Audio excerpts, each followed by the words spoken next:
طه به یاسین به معراج احمد، به قدر و به کوثر به رضوان و طوبی، به وحی الهی به قرآن جاری، به تورات موسی و انجیل عیسی. بسی پادشاهی کنم در گدایی، چو باشم گدای گدایان زهرا. چه شبها که زهرا دعا کرده تا ما همه شیعه گردیم و بیتاب مولا. غلامی این خانواده دلیل و مراد خدا بوده از خلقت ما. مسیرت مشخص امیرت مشخص، مکن دل ای دل بزن دل به دریا. که دنیا طه به یاسین به معراج احمد، به قدر أعوذ بالله من الشيطان الرجيم. بسم الله الرحمن الرحيم. الحمد لله رب العالمين الرحمن الرحيم مالك يوم الدين. إياك نعبد وإياك نستعين والصلاة والسلام على سيد الأنبياء والمرسلين سيدنا مولانا مقتدانا بالقاسم محمد وعلى آله الطيبين الطاهرين المعصومين. أما بعد فقد قال الله تبارك وتعالى في القرآن المجيد. بسم الله الرحمن الرحيم. يا أيها الذين آمنوا اتقوا الله وكونوا مع الصادقين. پروردگار عالم نے قرآن میں ہمیں بہت ساری چیزوں کی طرف ہدایت دی. کبھی سچ بولنے کے بتایا، کبھی شراب سے دور رہنے کے لیے بتایا، ہر برائی سے دور رکھا، ہر پاکیزگی کی طرف ہمیں ہدایت دی. یا یہ کہا جائے کہ یہ سوال پیدا ہوتا ہے آج کے معاشرے میں کہ کیا ضرورت تھی کہ جس خدا نے ہمیں پیدا کر دیا اور ہمیں اشرف المخلوق بنایا، ایسا اشرف المخلوق کہ اب ہمیں عقل دی گئی ہے، جس سے نطق عقل ناطق جسے کہا جاتا ہے، بولنے والا انسان اور حیوان بنایا، کمیونیکیشن کیا جا سکتا ہے. ہم معاشرے کو جمع کرتے ہیں، ایک سوسائٹی بناتے ہیں، جانوروں کی طرح نہیں رہتے. غاروں میں رہنا ہم نے چھوڑ دیا ہے. ایک زمانہ تھا جب انسان شروع میں ایک تھیوری دی گئی تھی ڈاروین کی کہ انسان کس زمانے سے چلا، بندر سے آدمی بنا، بگ بینگ ہوا، یہ ساری چیزیں. لیکن اسلامک تھیوری کچھ اور تھی. اسلامک تھیوری یہ تھی کہ انسان جب پہلے بنایا تو وہ عقل کامل کے ساتھ بنایا گیا. وہ اپڈیٹ ضرور ہوا زمانے کے ساتھ، وہ بڑھا ضرور زمانے کے ساتھ، لیکن عقل کے ساتھ. اور تکامل عقل ہی انسان کامل کا نتیجہ بن کے سامنے آتی ہے. جیسے جیسے عقل پروان چڑھے گی انسان کامل ہوتا جائے گا. اور جب انسان کامل کے نمونے ہمارے پاس بھیجے گئے کہ یہ ہیں، ان کے جیسے تمہیں بننا ہے. جیسے کہا جاتا ہے رسول اکرم کے لیے کہ ہم نے رسول کو بنایا ہی تمہارے لیے اس لیے ہے کہ تم ان کی سیرت اسوہ حسنہ بنائی جائے. وہ ایک ایسے نمونے بن کے پیکرے خاک میں بھیجے گئے تھے، وہ نور کے نمائندے، تاکہ ہم ان جیسے بن سکیں. اور انسان کامل کیا ہوتا ہے؟ یہ امام علی کی سیرت، امام حسین کی سیرت، ائمہ اہل بیت کی کردار، ایون انبیاء کا جو سلسلہ ادوار ہے زمانوں کا، وہ اپگریشن کے دور ہیں. نوح کو ایک الگ شریعت دی گئی، ابراہیم کے دور تک آتے آتے وہ اپگریڈ ہوئی، ابراہیم سے موسیٰ تک آ کے تھوڑی اور اس کو ڈیولپمنٹ ملی، عیسیٰ تک آ کے تھوڑا اور عروج ملا، اور جب محمد عربی کے زمانے میں وہ شریعت پہنچی تو اسے پائے تکمیل تک پہنچایا گیا. وہ انسان کے مزاج اور عقل کے اعتبار سے تھا اس دور کے. اب وہی اپگریڈ ہوتا ہوا انسان جب آج کے دور میں آتا ہے تو وہ سوال سب سے پہلے کیا آتا ہے کہ کیا ضرورت تھی یہ حلال اور حرام کرنے کی. آج میری عقل یہ کہتی ہے کہ ٹھیک ہے شراب حرام کی کیونکہ وہ انسان کے لیے بینیفٹس نہیں رکھتی ہے، اس سے انسان کی میموری لاس ہوتی ہے. تو میں آج سائنٹسٹ ہوں، میں بتا سکتا ہوں کہ اس الکوہل میں، اس اسپرٹ میں، یا اس میں کتنے % ایسے سیلز ہیں جو انسان کو برین کو ڈیمیج کر دیتے ہیں، سوچنے کی طاقت ختم ہو جاتی ہے، انسان بےہودہ کام کرنے لگتا ہے. تو میں 2 کپ پی سکتا ہوں، ایک پیک پی سکتا ہوں، پوری بوتل نہیں پیتا ہوں. تو یہ عقل کہہ رہی ہے. سونا مطلب پہ مرد پہ حرام ہے. اب سونا پہننے سے ہارمونس میں ایک مرد کے کیا ایفیکٹ پڑتا ہے، یہ بات آج کی سائنس پروف کر سکتی. 14 سال نہیں تھی اس وقت کا سونا حرام ہے، لوگوں نے چھوڑ دیا. آج سائنس کہتی ہے ہم بتا سکتے ہیں کتنے % ہارمونس پہ اثر کرتی ہے. تو اس کو دیکھتے ہوئے لوگ کہتے ہیں کہ ٹھیک ہے ہم اتنے گھنٹے سونا پہن سکتے ہیں، اس سے زیادہ پہنیں گے تو ہاں پرابلم ہوگی. تو یہ جو عقل کی تکمیل کے ساتھ سائنس اور ٹیکنالوجی اور دین کا جھگڑا شروع ہوتا ہے. تو میں سوال کرنا چاہتا ہوں کہ جس اللہ نے تمہیں ان چیزوں سے روکا تھا، کیا تمہیں اس پہ بھروسہ نہیں ہے کہ اس نے کتنے پرسنٹ کے لیے اور کیوں روکا تھا؟ یہ ضروری نہیں ہے کہ وہ اتنے پرسنٹ پہ ایفیکٹ کرے گی یا نہیں، ضروری یہ ہے کہ روکنے والا کون ہے.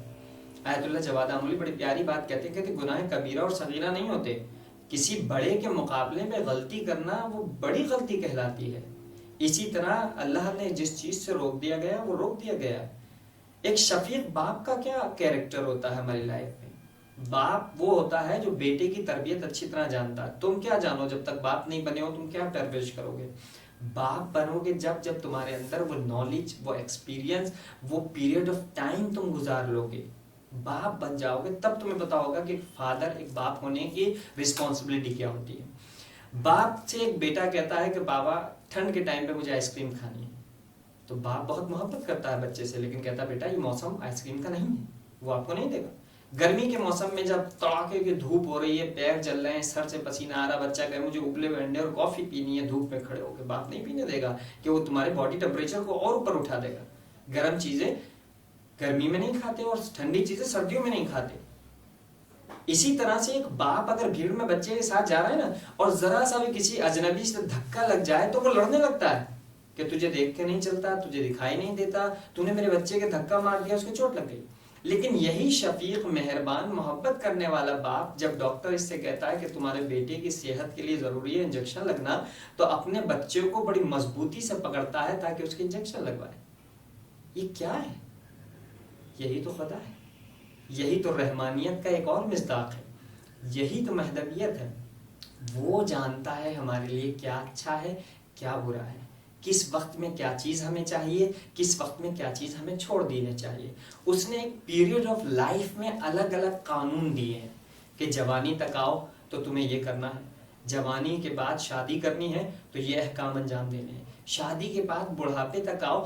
ہمارے ہاں کاسٹ سسٹم نہیں ہے، ہمارے ہاں لیونگ اسٹائل چینج نہیں ہوتا جیسے ہندو مذہب اور دھرم کے حساب سے ہوتا ہے کہ ایک زمانے میں بچہ آشرم میں ہونا چاہیے، پھر ویواہک جیون ہونا چاہیے، پھر اس کا دوبارہ سنیاس پیریڈ شروع ہو جاتا ہے. نہیں، ہم معاشرے میں رہنے والی قوم ہیں، ہم سوسائٹی میں رہتے ہیں، اور ایک معاشرے میں رہنے کے لیے ہمیں ہر انسان سے جڑنا ہے، ہر کیریکٹر سے جڑنا ہے. اور کیریکٹر کا مزہ ہی جب ہوتا ہے جب اس میں اختلاف ہو. آپ کوئی ایسا معاشرہ اٹھاؤ جو مینٹلٹی کے اعتبار سے ایک ہو، کیا ایسا ہو سکتا ہے؟ پاسبل ہے؟ یا دنیا سب کو اللہ ایک جیسا چہرہ دے کے بھیج دیتا، آپ فرق نہیں کر سکتے تھے. بہت بری لگتی ہے دنیا اگر اسے صرف ایک کلر سے بنایا جاتا، بہت بری لگتی ہے دنیا اگر سب کی مینٹلٹی ایک ہوتی، سب کو ایک ہی چیز پسند آتی. اس اختلاف کا حسن یہ ہے کہ اس نے دنیا کو اپ گریڈ کیا ہے. الگ الگ پسند، الگ الگ سوچ، الگ الگ مینٹلٹی، الگ الگ کیٹیگر کے یہ بنے ہوئے مذہب و ادیان، یہی تمہیں پالشڈ کرتے ہیں، تمہیں سنوارتے ہیں، بہتر اور بدتر کی پہچان کراتے ہیں. اگر سب ایک رنگ کے ہوتے تو تم کیسے پہچانتے کون سا اچھا ہے کون سا برا؟ جب مختلف رنگوں میں سے کسی ایک خوبصورت رنگ کو چنو گے تب پہچانو گے کہ رنگ کیا ہوتے ہیں، ڈھنگ کیا ہوتے ہیں، کلچر کیا ہوتے ہیں، سوسائٹیز کیا ہوتی ہے. آج ویسٹرن کلچر نے اپنا پورا رنگ اور ڈھنگ دکھایا. ماڈرنزم اور پوسٹ ماڈرنزم کے بعد جس طرح وہ تنزل کی طرف جا رہا ہے معاشرہ، مڈل اسٹیٹ میں کچھ اسلامک کنٹریز ہیں جو آج بھی ترقی کی طرف جا رہے ہیں. کیوں؟ کیونکہ ان کے رنگوں میں ابھی بھی الہی رنگ ڈھلا ہوا ہے، وہ آج بھی معاشرے کو اللہ سے جوڑے ہوئے ہیں.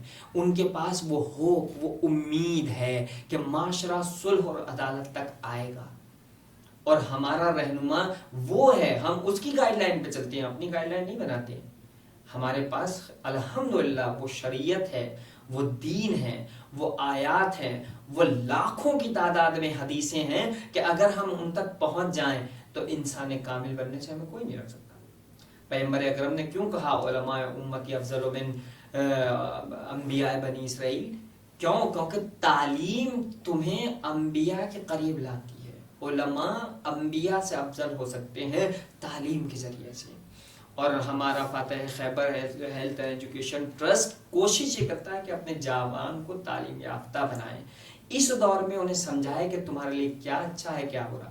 آج کے اس ماڈرن ترقی یافتہ دور میں جس طرح سے پینڈیمک میں ایک تنزلی کی طرف پوری دنیا گری ہے، اقتصادی طور پہ ہیجان زدہ ہے، پریشان ہے اقتصاد کو لے کے، فیوچر کو لے کے، اپنے پرزنٹ کو لے کے، بھوک سے لے کے ایجوکیشن اور زندگی کے ہر سوال کو لے کے کہ کیا ہوگا اور کیا کریں گے۔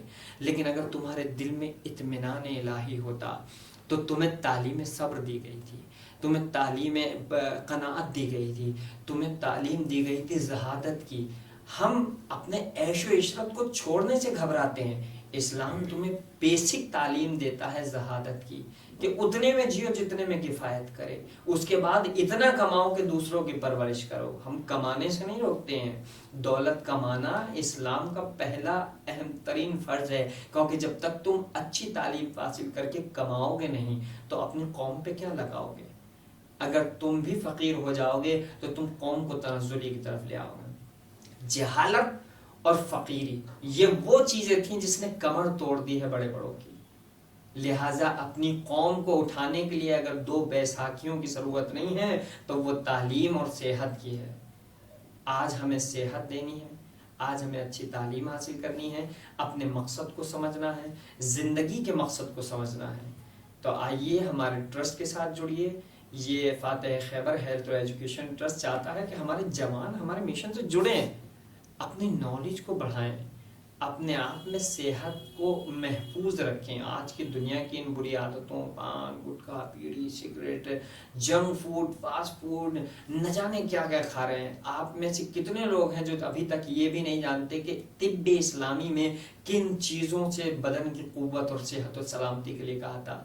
ہم اپنے اگلی ریکارڈنگز میں، اگلے بیانات میں کوشش کریں گے کہ اسلامک طب، اسلامک صحت، اسلامک جسے کہا جائے تعلیمات کو آپ کے سامنے پیش کریں، تاکہ آپ کو پتا ہو کہ زندگی کیسے جینی ہے، آخرت کیسے سنوارنی ہے۔ پروردگار سے دعا کرتے ہیں کہ ہمارے ایمان کے ظہور میں تعجیل فرمائیں، تاکہ وہ ہمارے شعور اور عقل کی تکامل کو پروان بخشیں۔